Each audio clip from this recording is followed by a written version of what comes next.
नमस्कार दोस्तों। आज की कहानी का शीर्षक है सच्ची तीर्थ यात्रा। सेठ राम मनोहर दास अपनी पत्नी के साथ सुखी जीवन व्यतीत कर रहे थे। वे ईश्वर के प्रति विश्वास तो रखते थे, पर उनकी आस्था भक्ति के प्रति अधिक थी। उनका विश्वास था कि मंदिर में दर्शन करने, साधु संतों के साथ सत्संग से ही मोक्ष प्राप्ति की आकांक्षा पूरी होती है। उनकी पत्नी में भी भगवान के प्रति गहरी आस्था और श्रद्धा थी। उनका मत था कि भगवान कर्म भावना प्रधान होना चाहिए। यदि जीवन में सच्ची भावना से कर्म नहीं किए गए तो ईश्वर की आराधना एक दिखावा है और मोक्ष प्राप्ति की आकांक्षा सपने के समान है।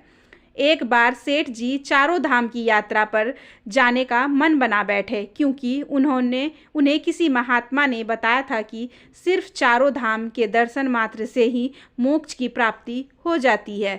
उन्होंने अपनी पत्नी को भी चलने का आग्रह किया, परंतु उसने यह कहकर मना कर दिया, मन चंगा तो कठौती में गंगा। सेठ जी अकेले ही अपने नौकरों को साथ लेकर यात्रा पर निकल गए। प्रत्येक तीर्थ स्थल पर भगवान के दर्शन, पूजन आदि हेतु उन्हें मुलाकात वहाँ के पंडे पुजारियों से होती थी। उनकी कार्यशैली पूर्णतः धनोपार्जन की थी। जो भी यजमान उनको मुँह मांगा धन देता था, उसे वे येन केन प्रकोन भगवान की मूर्ति के निकट तक जाने का प्रबंध करा देते थे। वहाँ पर सामान्य भक्तों की कोई पूछ नहीं थी। उन्हें घंटों खड़ा रहने के बाद क्षणिक दर्शन करने का अवसर मिलता था। ऐसा प्रतीत होता था कि वहाँ पर भक्ति एवं श्रद्धा की भावनाओं का पूर्णतः अभाव था।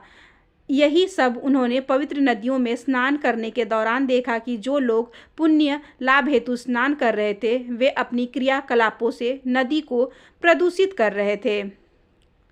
यह देखकर सेठ जी व्यथित हो गए और वे जिन सुख शांति की खोज में आए थे वो तो प्राप्त नहीं हुई, अपितु ऐसा वातावरण देख मन खिन्न हो गया। उन्हें अब अपनी पत्नी की बातें याद आने लगी कि पूजा श्रद्धा और भक्ति पर आधारित होती है, जिसमें भावनाओं का प्रभु के प्रति समर्पण ही सच्ची आराधना है और इसी से जीव को सच्चा सुख और सद्गति की प्राप्ति होती है।